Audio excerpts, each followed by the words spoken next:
দেশি রুইলাম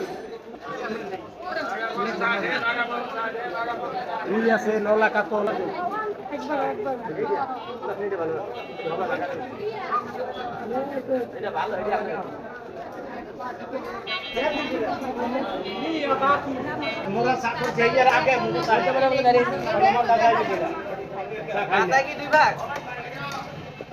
কত করে চিনি কাকা?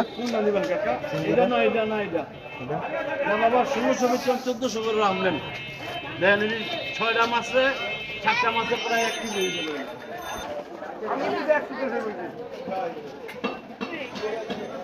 আমি